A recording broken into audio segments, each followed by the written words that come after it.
SMA, saya alhamdulillahnya dapat hidayah. Nah, itu dari sebuah mimpi. Ketika masuk Rohis, banyak orang tidak percaya. Ada yang saya lihat, tapi orang lain itu tidak lihat. Dan ada yang saya dengar, mungkin orang lain tidak dengar. Ketika orang tua ngajak masuk Kristen, saya menolak. Saya mau di agama Islam. Saya sempat belajar di 3 buku kitab nih. Saya tidak sedikit pun tidak ada saya yang rasa nyesal gitu. Nah, bagi saya, yang kaya itu orang tua saya, bukan saya.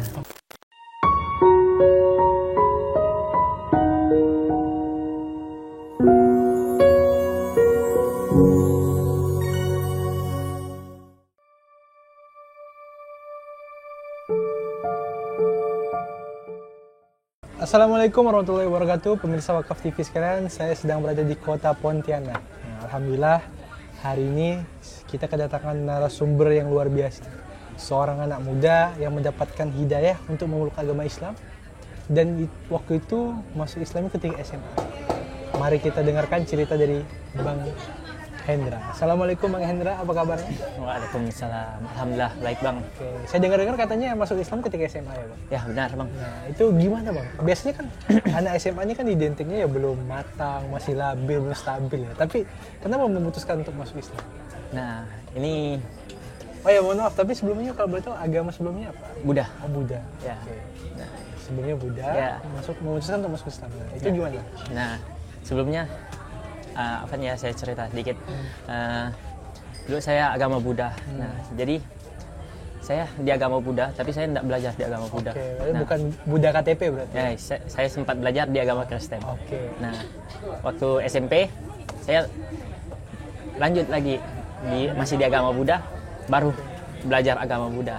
Nah, jadi waktu itu saya ngerasa kalau di agama Buddha ini saya cuma diajak untuk datang karena terpaksa gitu.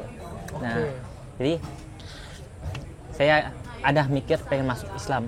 Nah, dan waktu pas udah tamat SMP itu mulai mau masuk SMA, saya alhamdulillahnya dapat hidayah. Nah, itu dari sebuah mimpi.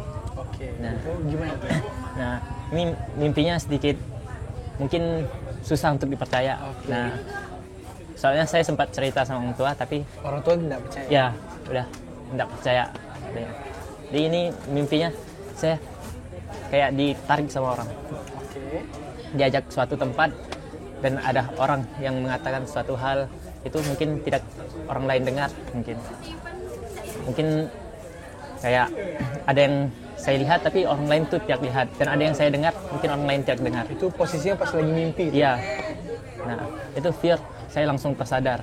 Nah, waktu itu pas bangunnya saya langsung cerita ke orang tua. Tapi fear-nya emang orang tua tidak percaya. Nah, itu masih di agama Buddha orang tua. Itu posisi masih agama Buddha. Jadi orang tua masih belum mengizinkan. Nah, saya masih kokoh dengan pendirian saya. Pas orang tua jatuh sakit tuh kan orang tua masuk Kristen. Nah, jadi itu kesempatan saya. Ketika orang tua ngajak masuk Kristen, saya menolak. Nah, saya mau di agama Islam, saya bilang gitu. Itu udah belajar Islam belum? Ya, udah. Oh, udah sempat belajar? Udah, sempat belajar. Udah belajar sholat dan segala macamnya. Nah, tapi belum masuk Islam. Belum masuk Islam? Nah, masih belajar. Luar biasa. Nah, ketika udah masuk Islam, nah mulai di Rohis. Awal mula masuk Islam itu gimana? Ya itu karena mimpinya. Karena mimpi? Enggak, maksudnya datang ke siapa gitu? Atau enggak bingung gitu misalnya? Itu awalnya datang ke Ustadz. Ya, saya tanya-tanya. Nah, itu masih ada almarhum abang. Nah, jadi almarhum abang juga sebelumnya sempat pengen masuk ke Islam juga. Tapi kadang Allah menjemputnya duluan. Nah, jadi itu waktu saya umur sekitaran 19 tahun atau 18 tahun gitu. Nah, jadi abang saya yang bawa saya ke masjid. Ketemu Ustadz. Nah, itu kenalan dia. Nah, waktu itu udah sempat. Tapi abang mensupport berarti? Iya, abang juga mau masuk Islam soalnya. Tapi kala itu pengen masuk Islam? Ya, tapi abang tuh sangat dimarah lah sama orang tua. Nah, jadi dia juga tidak berani melawan orang tua. Nah, jadi itu keadaannya masih agak sembunyi-sembunyi. Nah, masih sembunyi-sembunyi. Ya, tapi masih terus belajar gitu. Nah, ketika orang tua udah masuk Kristen, mulai saya ngomong kok saya sudah Islam. Sampai pada satu titik, berarti ketemu Ustadz ya, disyahadatkan sama Ustadz berarti. Nah, tapi itu pas masuk SMA atau pas sebelum masuk SMA? Masuk SMA. Oh, pas mau masuk SMA. Berarti baru tamat SMP, Langsung. mau masuk SMA. Ya. Oh, berarti posisinya pas di situ ya? Ya, pokoknya udah mau Transisi masuk SMA. berarti Ya. Oke, awalnya ketika masuk SMA, lalu itu gimana? Dengan Rohis itu gimana ceritanya? Nah, itu banyak orang yang nggak percaya sih. Oke. Nah, tapi sebelumnya ada cerita menarik sedikit, Bang. Oh, itu Nah, apa tuh? Di mana itu? Jadi saya mualaf nih 2 kali. Lah, kok bisa 2 kali? Nah, jadi keadaan saya masuk SMA kan saya buat KTP, tapi sedangkan kakak saya masih di agama Buddha. Oke. Jadi KTP saya masih di agama Buddha. KTP-nya agama Buddha. Ya. Nah, jadi saya mikir bagaimana saya mengubahnya nih. Nah, jadi ketika saya datang ke Pak RT-nya bilang, ini harus ada bukti kalau antum udah masuk SMA. Oke, berarti mualaf yang kedua kalinya ini sebagai seremonial aja gitu? Ya, Oke. mau ngambil sertifikat. Oh. Nah, itu. Mungkin itu kali yang masih terjadi di hari ini. Jadi orang itu udah mualaf, cuman karena nggak ada sertifikat jadi Ya. birokrasinya ribet gitu ya. Oke. Jadi itu bingung saya bagaimana mau dapat buktinya. Nah, itu saya datang ke namanya Bang Erik. Dia salah satu mentor saya di Rohis. Nah, jadi saya cerita sama beliau, saya mau ngubah KTP saya. Gitu. Nah, kan keadaan orang tua saya sudah tiada kan. Jadi beliau ngajak saya ke jalan. Nah, saya syahadat lagi. Itu sangat lucu sih bagi saya. Jadi, nah itu. Oke, jadi ketika syahadat ulang itu berarti terbit itu ya berarti apa sertifikat malah. Dan udah bisa ngurus tuh berarti. Iya, udah bisa. Oke, berarti kelanjutannya itu gimana ketika masuk Rohis di SMA itu? Nah, itu Berarti awal mula belajar Islam lebih mendalamnya ketika Rohis berarti. ya Oke. sempat ketika masuk Rohis banyak orang nggak percaya. Orang nggak percaya? Ya. Karena sebelumnya SMP negeri. Negeri. SMP negeri, Iya. ketika masuk SMA negeri lagi Iya. tuh ya? Nah, teman-teman SMP negeri itu berarti ada yang masuk di SMA Ya, yang sama juga? malah berarti? banyak lagi. Oke, Nah, nah ini yang menjadikan teman-teman pada nggak percaya? ya. nih? Oke. Jadi semenjak saya kan dulu di Rohis Bina Musola namanya. Oke. Jadi saya sering ngurus musola, saya ngepel segala macam. Itu angkatan COVID saya. Oke. 2 tahun COVID dan kelas 3-nya baru masuk. Oke. Nah, keadaan itu Rohis saya udah dijabat sebagai bidang Bina Musola. Bina Musola. Nah, ketika saya ngepel segala macam ngurus musola, Yang lain-lain kaget? orang lain tidak percaya. Oke. Kok Hendra nih ke masjid gitu ya? Nah, Kan Buddha ya gitu. ya, itu sempat jadi problem juga. Nah, Guru-guru pada nggak tahu itu? nggak tahu. Oke. Tapi guru SMP sempat ada yang nggak suka. Kenapa guru SMP nggak suka? Karena dia tahu saya malah. Oke. Oh, karena guru agama. Ya, Agamanya ada. tapi saya nggak hiraukan. Karena ini kan pendidikan saya bilang gitu. Oke, karena ini memang pilihan Hendra sendiri. Ya. Nah, ketika ketika masuk Rohisnya, teman-teman pada kaget tuh. Iya, kaget semua. Kok si Hendra bersihin musola Jadi, nih? Gitu. Ketika udah saya selesai sholat tuh, nah kan ngumpul tuh di musola, duduk-duduk. Datang satu, nanya, kapan gua masuk? Kapan masuk Islam? Gitu ya. Nah itu panjang saya bahas. Jadi sampai guru pun akhirnya tahu kan, mulailah guru bertanya sama Ini saya. ketemu satu orang ceritakan Ya. dari A sampai Z. Ini ketemu satu orang. Iya, sampai gitu terus. Oke. Ini langsung klarifikasi. Ah. Oke, ketika cerita ke guru gimana responnya? Guru pun terkejut juga, Oke. nggak nyangka gitu. Jadi pas saya praktek saya tuh nggak ada kayak praktek lagi sama guru. Saya masih belajar sama gurunya kan, jadi saya nggak ikut praktek. Soalnya praktek sholat ikut. Oke, berarti ketika SMA itu betul-betul ya Hendra tuh belajar tentang Islam. Ya. Apa sih yang membuat Hendra itu semakin yakin bahwasanya Islam ini adalah agama yang benar? Nah, ini apa ya?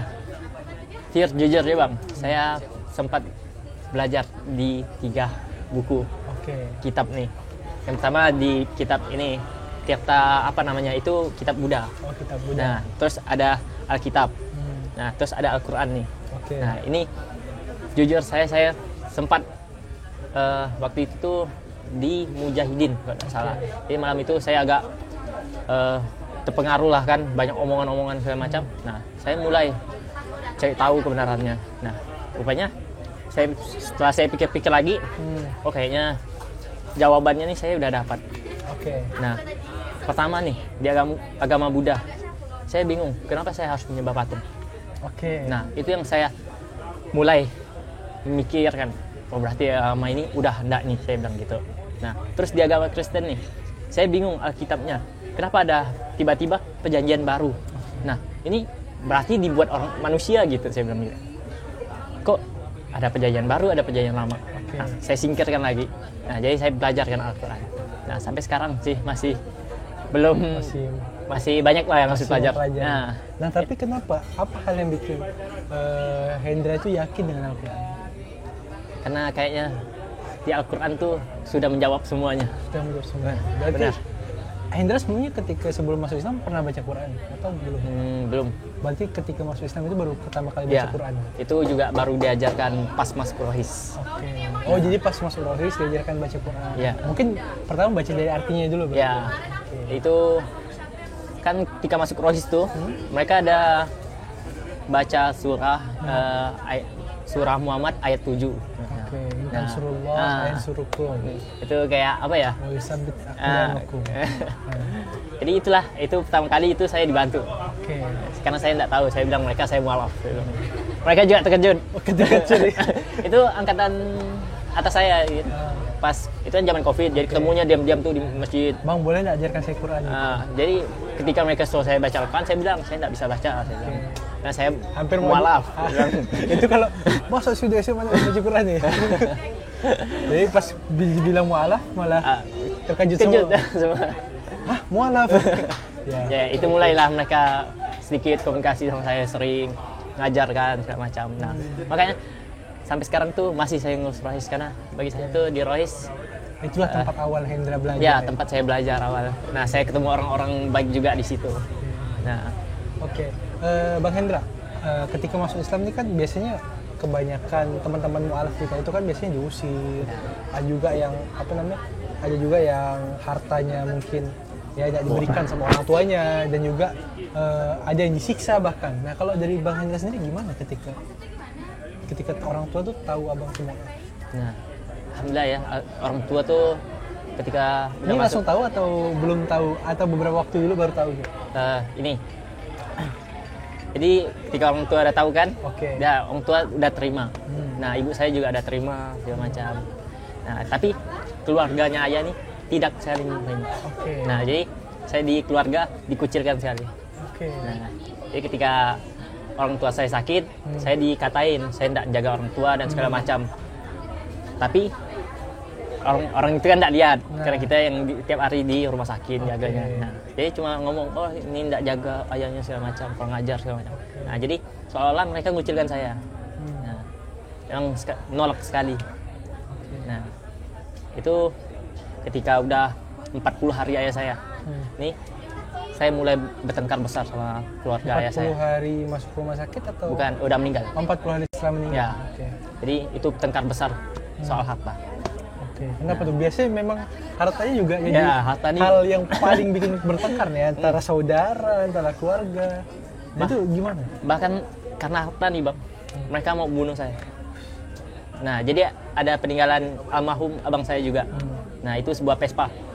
Nah, jadi ada paman saya yang suka sekali sama Vespa. Nah, jadi waktu itu dia ngancam saya ketika saya ngambil motor ini keluar dari rumah. Saya mau ditetak kepala saya. Dia apa? Ditetak kepala saya. Ditetak itu? Pakai parang. Gitu. Jadi waktu itu saya lagi masak, dia ngomong gitu. Jadi waktu itu pas lagi ada parang. Jadi saya lempar ke dia parang. Nah, waktu itu Fior itu mulai bertengkar dari situnya. Itu posisi udah masuk Islam berarti? Udah. Waktu itu kan masih tinggal di rumah ayah masih kan 40 hari. Nah, itu udah 40 hari itu udah emang bertengkar besar. Dan tetangga nih, ini adik bapak nih, ini yang juga kurang ajar sih bilang. Kenapa? Nah, jadi beliau nih rumahnya dikasih sama ayah saya. Nah, tapi beliau juga yang bertengkar besar ingin ngambil rumah sebelahnya juga. Rumah maksudnya rumah ayah berarti? Nah, jadi itu rumah kembar. Nah, ini sebelumnya saya cerita sedikit nih. Ibu sama ayah saya cerai. Oh, ibu sama ayah udah cerai duluan. Ya. Itu sebelum ayah meninggal berarti? Itu waktu pokoknya saya SD lah. Oh, udah lama sekali berarti. Jadi ayah sakit tuh kondisi udah cerai berarti. Jadi itu cerainya karena harta juga. Nah, harta ini memang gitu Om. Sensitif sekali. Nah, jadi rumah kembar itu udah disiapkan untuk saya sama abang saya. Oke. Nah. Untuk adik-beradiknya. Ya. Berarti kalau Bang Hendra sendiri berapa adik-beradik? Dua ya. Oh, dua. Berarti Ya. abang sama Bang Hendra ya? Saya. Tapi saya ada adik satu lagi. Oke. Itu adik angkat. Oke. Berarti ketika itu rumah itu udah disiapkan, qadarullah yang meninggal dia. Enggak, ini rumah itu udah disiapkan. Oke. Nah, jadi ayah saya berikan rumah itu untuk adik saya, Oke. untuk adik bapak saya. Oh, di Untuk bapak. ya, Oke. tinggal di Untuk situ. paman lah ya. Untuk paman. Nah, jadi rumah itu udah diberikan, tapi beliau masih mau satunya lagi. Oh, padahal rumah satu itu udah dibelikan. Iya, ke- iya. Mau Oke. satu lagi. Nah, Oh. jadi ketika saya udah keluar, ya udah. Jadilah haknya. Jadi rumahnya ada diambil sama. Iya, sama yang tadi. Nah, Oke. jadi apa lagi ya? Harta yang lain? Kata yang lain nih. Itu gimana? Ini soal motor aja lah ya. Motor. Ini oke. motor. Ada berapa motor? 4 sih. Ada 4 motor. Nah, ini peninggalan abang saya. Peninggalan abang. Enggak, termasuk punya ayah saya. Oh, berarti ini punya abang berarti. Ya. Oke. Nah, jadi ini mau Abang dikuasain juga. Punya istri atau? Enggak, belum. Oh, enggak. Meninggal muda. Oh, Umur 20 dia. udah punya. Ya. Nah, ya beliau tuh punya sebagian harta kecil lah kata orang. Motor, Nah, 4 motor. berarti ya. Jadi beliau tuh ngasih ke saya. Oke. Nah, jadi semua suratnya saya yang megang. Hmm. Jadi enggak ada yang mereka pegang kan.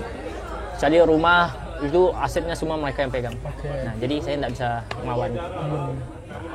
11 beradik lawan saya sendiri. Oke, 11 lawan 1. 11 lawan 1. Oke.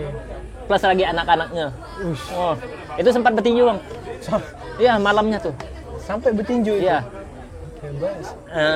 Malamnya bertinju, paginya udah saya memutuskan untuk pergi dari rumah. Oke. Karena keadaannya udah tidak sangat- menguntungkan saya gitu. Sangat tidak aman sekali. Tidak aman sekali.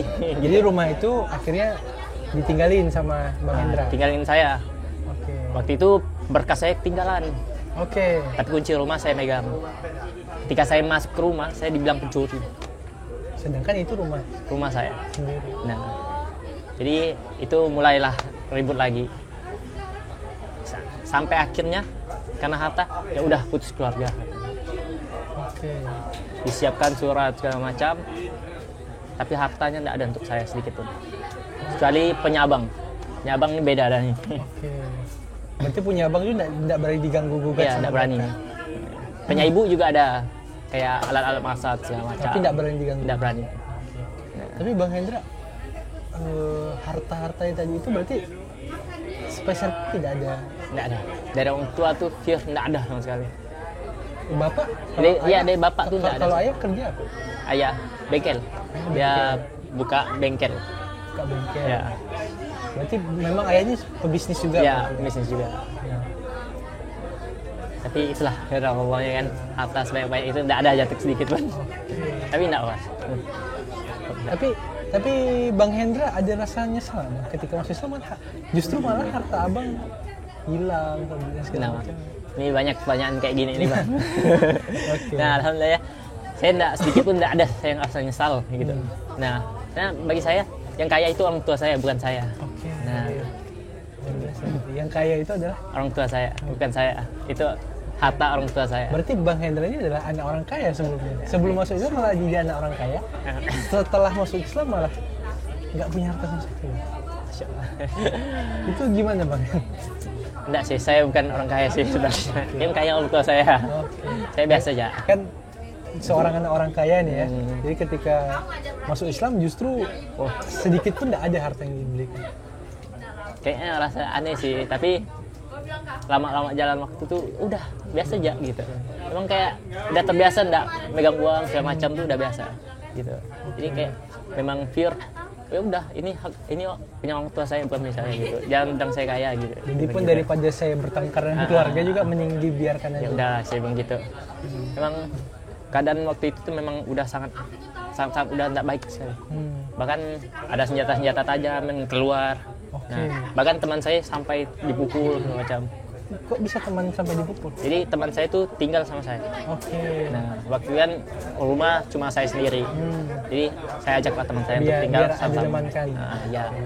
Jadi itu teman saya dipukul segala macam. Nah, mulailah dari situ tengkar besar pokoknya. Terus tuh itu berjurut sampai seminggu tuh belum selesai. Sampailah saya dipanggil sama Pak RT untuk menyelesaikan masalah. Nah, ketika saya datang ke tempat mereka lagi, anaknya tuh udah ngejar saya, meninju saya segala macam. Nah, Tapi hari ini berarti udah tidak ada hubungan lagi dengan keluarga, Bang? enggak ada sama sekali. Oke. Jadi pure hidup sendiri di sini. Luar biasa sekali ya Bang. Bang Hendra, tadi itu kan tantangan seperti harta yang tidak diberikan. Ada tantangan lain lagi nggak nih ketika Bang masuk Islam? Tinggal itu gimana? Kan tadi kan udah tidak tinggal di rumah nih kan? Ya. Itu Bang Hendra lari kemana? Itu tantangan besar sih. Saya sempat tinggal sama kawan saya. Nah, waktu itu sempat sering tidur di kapal juga. Tidur di kapal? Ya, rumah kawan saya itu kan dekat sungai. Oke. Nah, jadi ada kapal yang tiap malamnya teman saya jaga. Oke. Nah, jadi saya sering tidur di sana sama teman saya. Nah, waktu itu ada kerja sih. Nah, alhamdulillahnya ada Tapi kerja. sekolah jalan? Sekolah kan udah lulus. Oh udah lulus nih? Oh Ya. ini posisi udah lulus? Udah lulus. Oke. Nah, orang tua saya meninggal itu udah lulus. Oke. Nah, jatuh sakitnya kan dia mulai saya SMA. Oh, berarti panjang berarti? Panjang. Nah, jadi berarti sempat tinggal juga di kapal. Terus sampai satu titik sekarang Bang Hendra tinggal di mana? Sekarang saya tinggal di kantor Bank Renol. Itu di Teluk Mulus BTN ya. Alhamdulillah sih beliau menerima dengan baik. Mungkin boleh diceritakan sih siapa beliau dan gimana beliau kepada Bang Hendra? Masya Allah, beliau ini sosok yang sangat saya kagumi sih. Pembawaannya, cara dia mengajar, macam. Kalau saya tidak banyak ngomong sama beliau, tapi bawaannya beliau tuh memang seolah-olah mendukung gitu. Waktu itu saya pertama kali baru tidur di kantor, pas balik sholat subuh, beliau ngomong sama saya, "Hen, antum tinggal di mana sekarang?" Saya bilang saya tinggal sama teman saya. Terus beliau nawarin untuk tinggal di kantor. Nah, itu awalnya saya masih belum menerima, karena keadaan saya masih pikir saya belum terbiasa. Nah, jadi saya masih pulang ke tempat teman saya. Nah, sejalan nggak sampai sebulan sih, seminggu udah nyaman di kantor, mulai saya tidur di kantor. Nah, kebiasaan, tinggal di kantor. Oke, akhirnya sekarang tinggal di Ya, kantor. Insya Allah, alhamdulillah sih beliau menerima dengan baik tuh. Sosok yang kayaknya menerima keadaan saya dengan baik gitu. Oke. Ketika saya susah, saya minta kerjaan langsung ada gitu. Beliau. Nah, itu alhamdulillah juga dikenalkan sama Bang Kurnia sih. Nah, itu gimana? Bang Kurnia nih siapanya Bang Hendra? Dulu tuh saya kenal Bang Kurnia di satu agenda apa ya? Tidak salah tuh Royce Day kalau tidak salah. Royce Day. Ya. Jadi beliau tuh ngajak saya main ke Iltizam. Oke. Nah, waktu itu masih kelas 3 SMA. Masih kelas 3 SMA. Nah, ya, dia sering ngajak saya main ke Iltizam, belajar sana, main. Nah, ujung-ujungnya ketika beliau dengan orang tua saya meninggal segala macam. Oke. Nah, beliaulah yang nemenin saya. Oke. Nah, waktu itu seminggu setelah orang tua saya meninggal, beliau yang nemenin saya untuk ngobrol segala macam, nanya keadaan saya. Nah, sosok Bang Kurnia ini sekarang masih jadi mentor saya. Oke. Nah, sebelumnya ada Bang Erik. Tapi udah diganti sama Bang Kurnia. Jadi beliau lah nih yang kenalkan saya ke Bang Renol. Nah, sih Masya Allah sih. Apa yang pengen antum sampaikan ke mereka? Terima kasih banyak sih. Itu udah nggak bisa diungkapi lagi lah rasanya. Kayak mereka tuh udah kayak keluarga bagi saya. Jadi kalau mereka kenapa-napa, saya harus siap bantu mereka. Bang Hendra, ada nggak sih penyesalan ketika abang masuk Islam? Kan tadi harta hilang, keluarga apa? Kayaknya saya ada penyesalan, ngapa enggak dari lahir saya Islam. Oh, kenapa tuh? Soalnya kalau saya masuk Islam sekarang nih, saya agak susah untuk belajar Al-Quran. Kayaknya udah kaku sekali rasanya. Kenapa enggak dari kecil saya belajar Al-Quran? Penyesalannya bukan karena harta ya? Enggak sama sekali, jujur. Benar. Tapi ada traumatik tersendiri nggak sih Bang dengan harta Bang? Karena sebelumnya kan tadi abang cerita terkait kondisi yang terjadi itu karena harta gitu. Nah, ini ada Bang. Oke. Ini agak trauma sama harta tuh ada Bang. Oke. Nah, jadi saya sempat bilang sama teman-teman saya, ketika harta bisa membunuh nih kayaknya suatu hal yang udah benar-benar sensitif sekali. Yang menurut saya itu kayak tidak perlu dikejar terus lah, saya bilang gitu. Nah itu semenjak itu saya mulai sering dakwah. Nah waktu itu kelas 3 SMA tuh saya kan masih belum rutin gitu segala macam, sering tidak ngikut, diajak tidak ngikut. Nah sekarang semenjak udah tamat SMA kan, semenjak orang tua saya udah tidak ada segala macam, nah saya baru tahu kalau harta nih tidak segala-galanya gitu. Nah berarti segala-galanya bukan harta. Betul. Nah itu. Jadi kalau ada orang yang mengatakan harta adalah segala-galanya itu gimana? Salah besar sih. Harta. Karena dia belum merasakan kondisinya. Ini harta tuh bagi saya tuh kayak pisau dah. Jadi kalau saya menerima uang sedikit tuh saya udah bersyukur dah sekarang. Nah jadi itu yang buat saya bisa beradaptasi dengan ada uang, nggak ada uang ya tetap let it flow ya, tetap bersyukur, tetap ya kehidupan kita tetap berjalan gitu. Ya. Ini semenjak dari harta tuh Bang, saya belajar untuk ikhlas. Nah belajar ikhlas nih susah menurut saya. Nah sampai sekarang sih masih belajar. Nah kayak saya kerja nih, saya nih macam mana sih saya kerja tuh bisa ikhlas gitu macam. Nah itu masih saya cari jawabannya macam mana gitu. Kok Bang Reynal nih bisa ya ikhlas sekali nengok karyawan-karyawannya kerja santai segala macam gitu Bang. Sedangkan saya nih gitu kerja masih perhitungan gitu. Itu yang masih saya belajar. Apa saya tidak bisa ikhlas gitu. Tapi antum luar biasa juga, berarti baru masuk Islam ketika kelas 3 SMA udah mulai berdakwah gitu. Itu masih belum sering sih, masih agak melenceng-melenceng gitu. Karena lingkungan sih. Nah lingkungan saya tuh, dibilang kayak emang ini sih Bang Fir, lingkungan tuh pengaruhnya besar sekali bagi saya. Nah waktu kayak kita di lingkungan ini nih, lingkungan lama saya lah dibilang kan. Ketika saya ngumpul di situ, nah waktunya udah sholat nih, udah azan segala macam, saya masih belum bergerak untuk ke masjid. Udah komat saya pun juga belum. Ketika saya pulang ke tempat Bang Reynal, saya mau pulang ke tempat Bang Reynal, saya baru mikir, apa saya tak sholat gitu.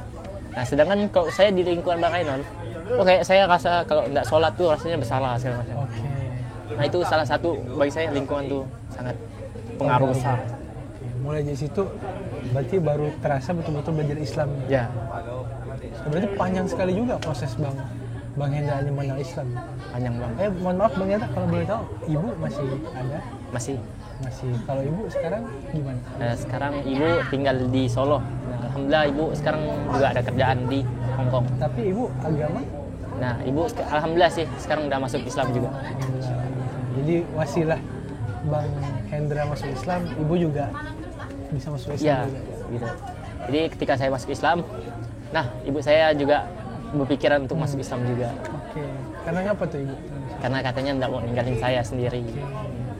Nah, insya Allah sih. Luar biasa. Berarti antum, apa harapan antum ke depannya? Untuk saya sendiri ya. Lebih baik lagi sih. Bisa lebih ikhlas, bisa bersyukur juga sih Bang. Bersyukur tuh paling penting sih bagi saya untuk beradaptasi ke lingkungan.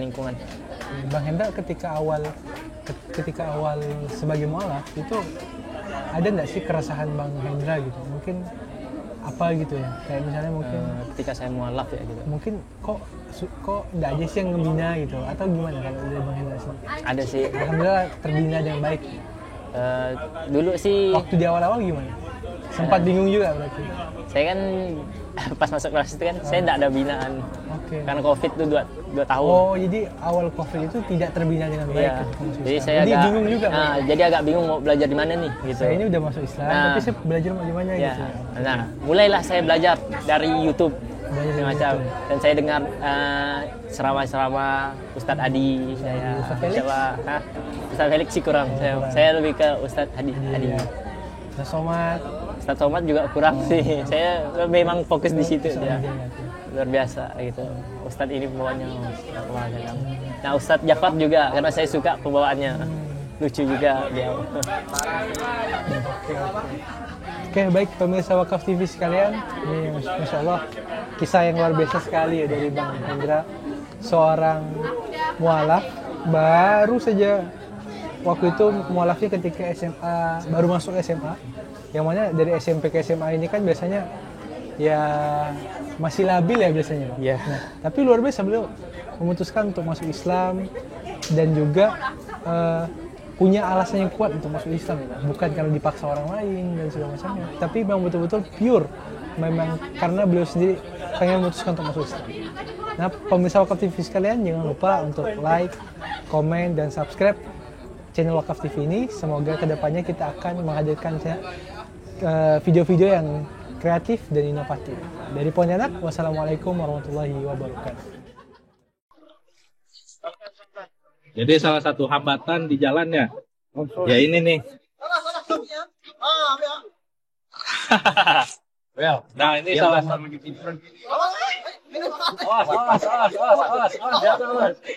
Hampir aja nih kawan kita jatuh ke sungai.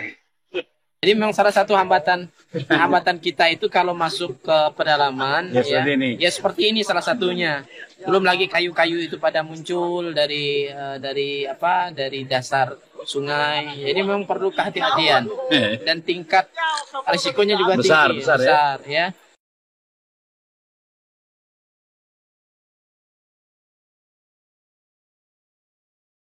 Ya begini kondisi ketika kita masuk ke pedalaman Sintang, Kalimantan Barat, kita memang harus bisa membaca kondisi sungai, kondisi alam. Kalau pada saat air naik, kita aman. Pada saat air surut, maka kondisinya kita harus berhati-hati. Pada siang hari ini kita akan berangkat menuju Desa Mentatai. Dalam perjalanan insya Allah bisa ditempuh nanti bersama dengan tim kurang lebih 6-7 jam. Pada malam hari nanti kita akan bertemu dengan warga umat Islam yang ada di pedalaman Desa Mentatai.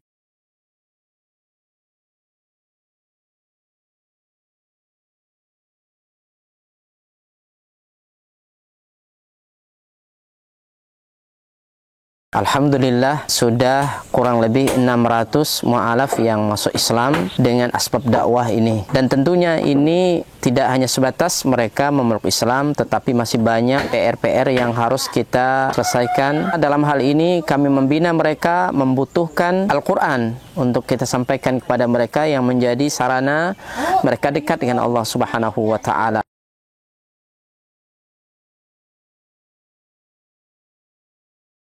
Kami berharap dan mengharapkan bantuan dari seluruh kaum muslimin untuk mensupport dakwah ini dengan berwakaf Al-Quran di Badan Wakaf Al-Quran. Luar biasa. Kaum muslimin yang dicintai oleh Allah Subhanahu wa Ta'ala, perlu kita ketahui bahwa pondok ini sangat dibutuhkan karena memang di sini sangat minim akan bahkan mungkin bukan lagi dikatakan minim, memang tidak ada lembaga semacam pondok pesantren yang berdiri di Desa Nangatempunak ini. Yang kedua adalah kerusakan akidah ya, jadi di sini jika tidak ada pesantren ini rusaknya luar biasa. Apalagi memang pemurtatan sangat kuat di Desa Nangatempunak ini. Jadi memang misionaris-misionaris itu masuk kemari itu dengan materi yang kuat ya, dengan iming-iming yang kuat. Dengan adanya pondok pesantren ini mengkader anak-anak para mu'alaf ya dari suku Dayak yang berasal dari pedalaman ini sangat mudah. Jika mereka sudah belajar agama, kemudian mereka sudah paham dengan agama dan mereka sudah hafal Quran, mereka akan kita kembalikan ke kampung-kampung mereka. Kita sekarang sambil melihat lahan atau tanah yang akan kita bebaskan untuk pembangunan atau perluasan pondok tahfiz Quran Cahaya Tempunak. Lokasi ini adalah lokasi yang bebas daripada banjir dan luasnya kurang lebih 4 hektar, dan insya Allah di sini nanti akan kita bangun sarana ibadah, kemudian sarana untuk tinggal mukimnya para santri, kemudian aula belajar dan pertemuan para santri. Dengan demikian ini akan membantu dakwah dan memaksimalkan dakwah di pelosok pedalaman Sintang, Kalimantan Barat. Kami mengajak kepada seluruh kaum muslimin untuk mensupport, membantu dakwah ini dengan menyiapkan donasi dan wakaf terbaik melalui Badan Wakaf Al-Quran, dan semoga apa yang kita korbankan di jalan Allah SWT, harta kita lelahnya kita, semua akan Allah berikan ganti dengan ganti yang lebih baik, kemudian diberikan balasan dengan balasan yang terbaik. Dan kami mendoakan semoga antum semua dijaga oleh Allah Subhanahu wa taala dari seluruh musibah baik dunia maupun akhirat. Barakallahu fikum. Assalamualaikum warahmatullahi wabarakatuh.